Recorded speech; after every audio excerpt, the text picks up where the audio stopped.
Ethan had always believed that comfort could kill passion.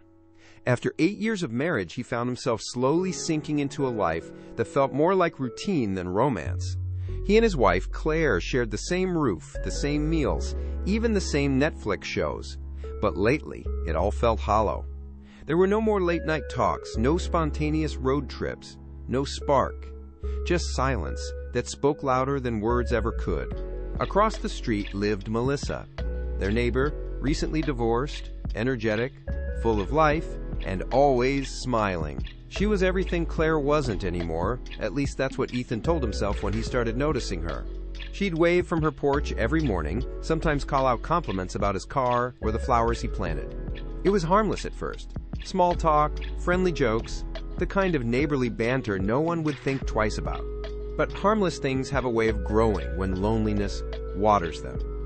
It started one rainy afternoon. Claire was working late again, and Ethan was home fixing a leak in the garage. Melissa showed up holding 2 cups of coffee. "You look like you could use one," she said with a grin. He laughed, thanked her, and they sat for a while, talking about everything. Movies, life, regrets. When she laughed, she touched his arm, and for a second, Ethan forgot the weight of his own guilt. That night, lying beside Claire in bed, he couldn't stop thinking about Melissa's smile. He told himself it was just attention, something innocent that made him feel alive again. But deep down, he knew where that kind of thinking led. The days turned into weeks, and the connection with Melissa deepened. They texted, shared jokes, talked about things he hadn't discussed with his wife in years. She made him feel seen, important, desired. One night, he told her, "Sometimes I feel like Claire doesn't even notice me anymore." Melissa replied, "Then maybe she doesn't deserve you." That sentence echoed in his head long after the conversation ended. One Saturday evening, Claire announced she'd be gone for the weekend for a work conference. Ethan nodded, pretending not to care, but his heart pounded for a different reason. That night, he found himself outside Melissa's door, rain falling softly, his mind torn between right and wrong. When she opened the door, her expression said she'd been expecting him. There were no words, just silence heavy with understanding. The next morning, Ethan woke with guilt sitting heavy on his chest. Melissa lay beside him, asleep, peaceful. He looked at her, at himself, and felt the reality of what he'd done crash over him like cold water. He had crossed a line that could never be uncrossed. For days afterward, he avoided Claire. Every conversation felt forced, every smile fake. He caught himself studying her face for signs, wondering if she somehow knew. But she didn't. She still kissed him goodnight, still made him breakfast, still trusted him completely. The guilt began to eat him alive. Melissa texted often, asking when they could see each other again. Ethan didn't know how to answer. The thrill had turned into fear, and every time he looked at his wife, he saw the truth reflected back at him. One night, Claire came home earlier than usual. She found Ethan sitting in the living room, lost in thought. She smiled softly and sat beside him. "You've been distant lately," she said. "Is everything okay?" He froze. His throat tightened. He wanted to tell her everything, to beg for forgiveness, to confess the mess he'd made. But instead, he just nodded. "Yeah, just tired." She leaned on his shoulder and whispered, "I love you. You know that, right?" Those words broke him more than any punishment ever could. After she went to bed, Ethan sat in the dark, staring at his phone. Melissa had sent another message. "I miss you." He deleted it without replying. He didn't know what he wanted anymore. He thought cheating would make him feel alive again, but all it did was remind him how dead his conscience had become. Still, deep down, he feared the worst. Secrets like this never stayed buried forever, and as fate would have it, neither would his. Claire wasn't stupid. She had always trusted Ethan with everything, her heart, her time, her loyalty. But lately, something felt wrong. It started with small things. The way he flinched when she touched his phone, how he seemed to shower right after coming home, how he'd smile at texts that weren't from her. At first, she told herself it was paranoia, stress from work, or maybe her imagination. But the human heart knows when it's being lied to. One Friday afternoon, Claire stopped by Ethan's office to surprise him with lunch. He wasn't there. His coworker said he'd left early. Personal reasons. Her stomach dropped. That was the same phrase he'd used last week. She called him, but it went straight to voicemail. That night, when he came home, she asked where he'd been. "Traffic," he said. "Got stuck on 42nd for an hour." She smiled, nodded, and noticed his shirt smelled faintly of someone else's perfume. From that moment, Claire stopped being the naive wife and became a quiet observer. She started checking things: the phone bills, the credit card statements, his location history. Nothing obvious. Ethan wasn't careless, but cheaters always make one mistake. And one night, she found it. A single Uber receipt. From her street to Melissa's address. Her heart froze. Melissa, the neighbor. The friendly woman who always waved, always smiled, who once brought cookies over and joked about borrowing Ethan for handyman stuff. Claire had never thought twice about it. But now, it all made sense. Claire didn't confront him that night. She wanted to see just how far the lie went. She played her role perfectly. Smiling, cooking, pretending, but inside, she was burning. A few nights later, she decided to test him. She told Ethan she'd be visiting her sister for the weekend. He nodded a little too quickly. "Have fun," he said, almost relieved. That was all she needed. The next evening, Claire parked her car 2 blocks away from their house and walked back under the cover of darkness. From across the street, she could see their living room light glowing faintly through the blinds. And then, her worst fear came true. Melissa, inside her house. Claire's breath caught in her throat as she saw Ethan and Melissa together, laughing. Close. Too close. Then, the laughter turned to something else. She felt her knees weaken. Her vision blurred with tears, but she forced herself to watch, because she needed to see it with her own eyes. The betrayal, the lie, the man she thought she knew. When Ethan finally left, she didn't confront him. Not yet. She had a different kind of pain now, one that needed precision, not rage. The next morning, she acted like nothing had happened. She kissed him goodbye, told him to have a good day. But as soon as he left, she began her plan. She made copies of the Uber receipts, screenshots of messages she'd found on his laptop, even downloaded photos he'd thought he deleted from the cloud. She built her case carefully, piece by piece, like a lawyer preparing for trial. She wasn't going to scream, she wasn't going to cry, she was going to make him pay. That weekend, she invited Melissa over for coffee. "I've been meaning to catch up," Claire said sweetly. Melissa hesitated at first, but curiosity won. She showed up, smiling nervously. Claire poured her a cup and asked, "How's life been treating you lately?" Melissa fidgeted. "Busy, you know. Just trying to start over." Claire nodded, then leaned back, her voice calm but cold. "Start over with someone else's husband, right?" Melissa's face went pale. The cup trembled in her hand. I don't know what you're talking about." "Oh, I think you do," Claire said, sliding the printed Uber receipt across the table. "And I think this says otherwise." Melissa froze. Silence filled the room like smoke. Then Claire leaned forward, her eyes sharp as glass. "You think you know him? You don't, but you will." Soon enough. Melissa stood up quickly, mumbling something about leaving. Claire didn't stop her, she just smiled and said, "You should," before Ethan gets home. When Ethan returned that evening, everything felt off. Claire was quiet, distant, unreadable. She cooked his favorite meal, asked about his day, even laughed at his lame jokes. He thought maybe things were finally getting better. But when he went to bed, there was an envelope on his pillow. Inside were photos, screenshots, and a note that said, Ethan hadn't slept in 2 nights. Every time he closed his eyes, he saw that note. "I know everything." Those 3 words were more terrifying than any argument, any scream, any fight.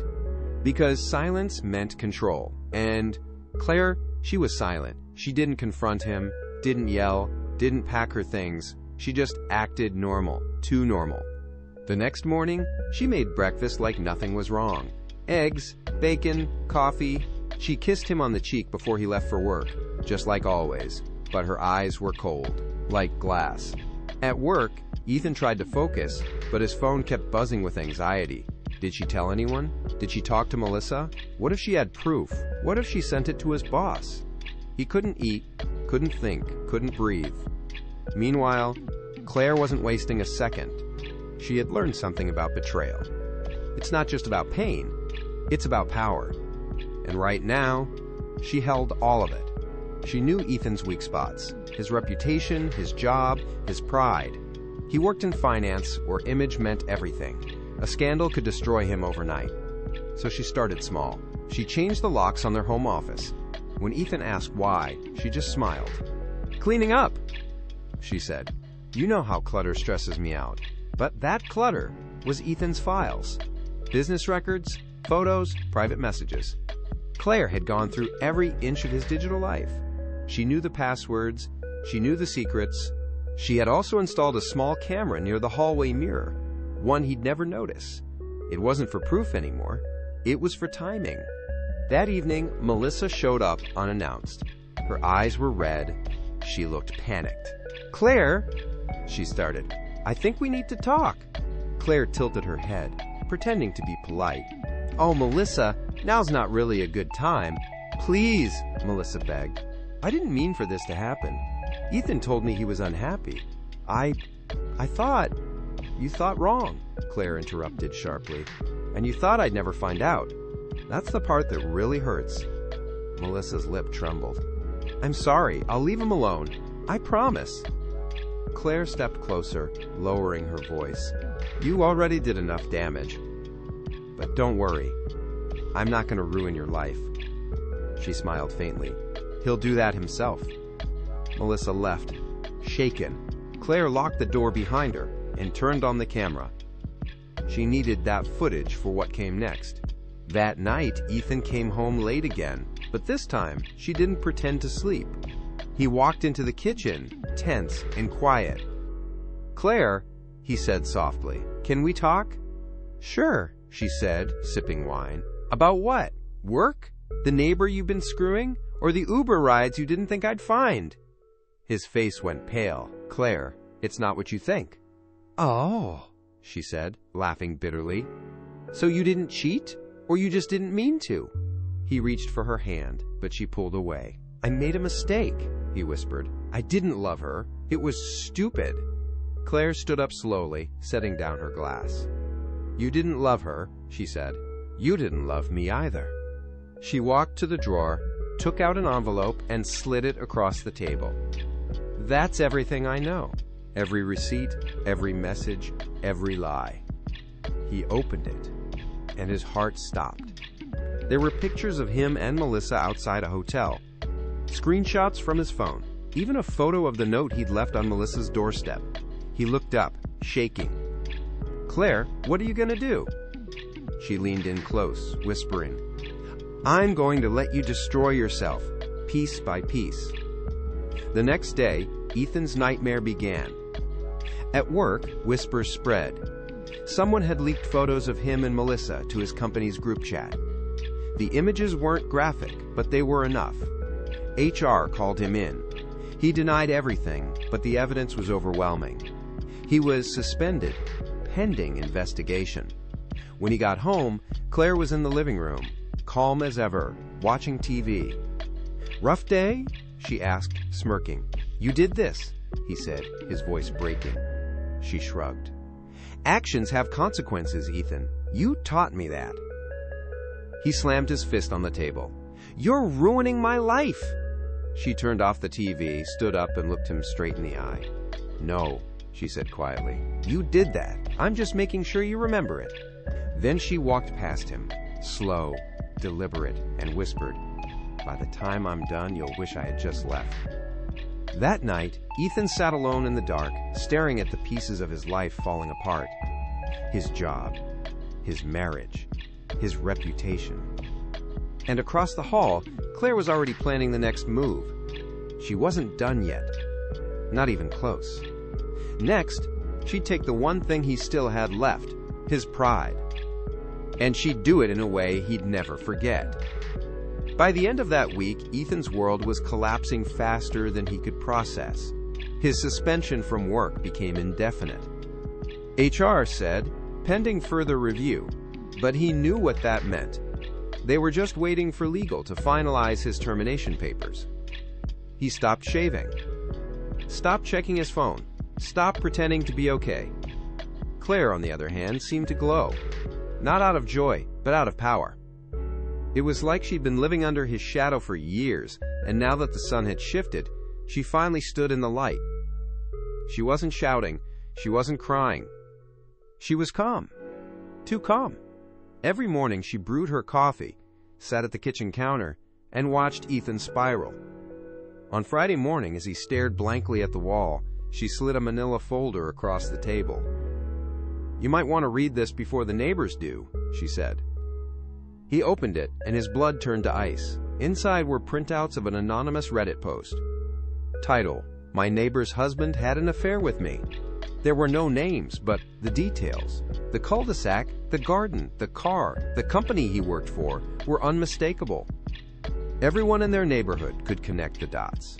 Within hours, the post went viral in local groups. Screenshots spread on Facebook, whispers started at the grocery store, people stared when he drove by. The man who once prided himself on his clean image was now the neighborhood scandal. That evening, Ethan stormed into the house. "You posted that!" he shouted. "You're destroying my life!" Claire didn't even look up from her book. "You already did that," she said evenly. "I'm just giving the truth a place to live." He paced, panicked, desperate. "Do you know what you've done? My company's seeing this. My family. My parents." Claire looked up finally, her eyes sharp as glass. "Good. Maybe they'll finally see who you really are." He froze. "You're enjoying this, aren't you?" She closed the book slowly. "Enjoying? No, satisfied? Maybe. You spent months lying to me, treating me like I was invisible. I begged you to talk, to be honest, but you chose her. Now you get to feel what it's like to be seen for what you really are." That night, Ethan packed a bag and left. He didn't say where he was going, maybe to a friend's house, maybe a hotel. He just disappeared. Claire didn't chase him. She didn't cry. She simply sat at the kitchen table, staring at the quiet space he left behind. The next morning, she went to the local cafe.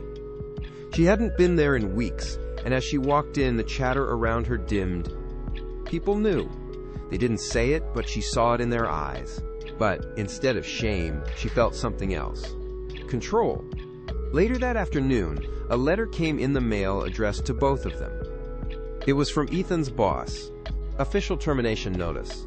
No severance, no benefits, just a clean cut. When Ethan came back that evening to collect the rest of his things, Claire met him at the door. She held out the envelope, her face unreadable.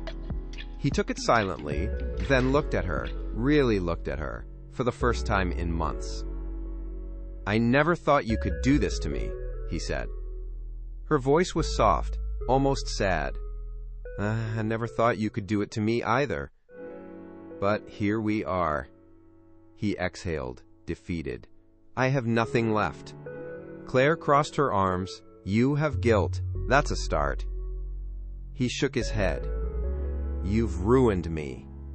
"No," she said, stepping closer. "I've freed myself." He stared at her for a long moment, then whispered, "You'll regret this." She smiled faintly. "No, Ethan. I already regretted loving you." And with that, she closed the door. Slow and final. But the story wasn't quite over. A few days later, Claire received an email. It was from someone named Daniel Ross, a journalist. He'd read the Reddit post and wanted to write an article about emotional recovery after betrayal. He asked if she'd be willing to share her story anonymously. At first, she hesitated, but something inside her, that part that had been silenced, dismissed, betrayed, said yes. Weeks passed, and the article was published. It didn't name names, but the honesty in her words resonated with thousands of readers. Comments flooded in, people thanking her, relating to her, supporting her. For the first time in months, Claire smiled for real, not out of revenge, but out of healing. Ethan, meanwhile, saw the article too. Alone, in a small apartment, jobless and isolated. He read her words. Each sentence hit him harder than the last. He realized she wasn't trying to destroy him anymore. She had already moved on. And somehow, that hurt more than all the revenge combined.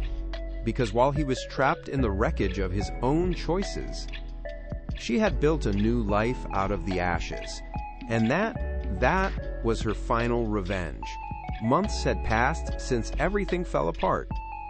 The house that once echoed with laughter now stood empty. The blinds were always half closed, the lawn overgrown, and the for sale sign leaned slightly, battered by the wind. Ethan drove by sometimes, parking far enough down the street that no one would recognize his car. He'd just sit there in silence, watching, haunted by the ghost of the life he'd destroyed. He was living in a small, cheap apartment across town. A single room with a stained carpet, a flickering kitchen light, and rent he could barely afford. The company he built his career on had cut him off completely. Friends had vanished. Even Melissa had stopped answering his messages after realizing the fallout wasn't worth the attention. For the first time in his life, Ethan understood what rock bottom really meant. He'd spent weeks rehearsing the words he wanted to say to Claire. Not to win her back. He knew that ship had sailed. But to face her, to admit what he'd done, and maybe, just maybe, find a sliver of peace. So one crisp autumn morning, he drove back to the neighborhood he once called home. His hands trembled as he parked outside the house that was no longer his. The door was painted a new color, sage green instead of blue. It looked alive again. He rang the doorbell, half expecting her not to answer, but she did. Claire opened the door, and for a moment neither of them spoke. She looked different. Calmer, softer somehow. The bitterness that once clouded her expression was gone. "Ethan," she said simply, her tone neutral. "Hey," he replied awkwardly, his voice cracking. "Can I talk to you for a minute?" She hesitated, then nodded. "Just a minute." He stepped inside and looked around. The house felt the same, yet entirely different. The furniture was rearranged, the walls repainted. It no longer felt like their home. It was hers now. "I don't want to take up much time," Ethan began, his voice shaky. I needed to tell you that I'm sorry. For everything. Not just the affair, for how I treated you long before that, for letting things die between us and pretending it was okay." Claire crossed her arms gently, her eyes unreadable. "I spent months wanting to hear that," she said, "but now I don't think I need it anymore." He nodded slowly. "Yeah, I figured, but I needed to say it anyway." They stood there in silence for a few moments. He could hear the faint hum of the refrigerator, the ticking of the clock, sounds that once filled the background of their shared life. Then she spoke again, quieter this time. "You hurt me more than I ever thought you could, Ethan, but I also realized something. Your betrayal forced me to find myself again. I'm not angry anymore." Her words stung and soothed at the same time. He looked down. "I'm glad you found peace." She gave a small, almost sympathetic smile. "I did, and I hope you do too. You don't have to live like a ghost forever. Just learn from it. Don't destroy the next person who tries to love you." He laughed softly, the kind of laugh that comes from exhaustion, not humor. That's assuming someone ever does. She didn't respond to that. Instead, she walked to the door and opened it. "Take care, Ethan." He wanted to say more, but the words stuck in his throat. So he just nodded and stepped outside. As he reached the sidewalk, he turned back and saw someone pull into the driveway. A man about his age, stepping out of a dark SUV with flowers in his hand. He smiled when he saw Claire. She smiled back. It hit Ethan like a punch to the gut, but he didn't feel anger this time, just a strange, hollow kind of acceptance. She had moved on. She was free. He stood there for a long moment, breathing in the cool air. The wind carried the faint sound of her laughter, real, warm, and alive. For the first time in months, he let himself cry. Not the angry, frustrated tears he'd shed before, but quiet ones. The kind that come from finally letting go. He whispered to himself, "You did this." but you can do better." He turned, walked to his car, and drove away, not toward the past this time, but toward something that resembled the future. That night, in his dim apartment, Ethan opened his laptop and deleted every message, every photo, every trace of Melissa. Then he opened a new document and started to write, not for Claire, not for forgiveness, but for himself. He wrote about guilt, love, and the pain of losing yourself to temptation. He wrote until his hands ached, until the words stopped hurting.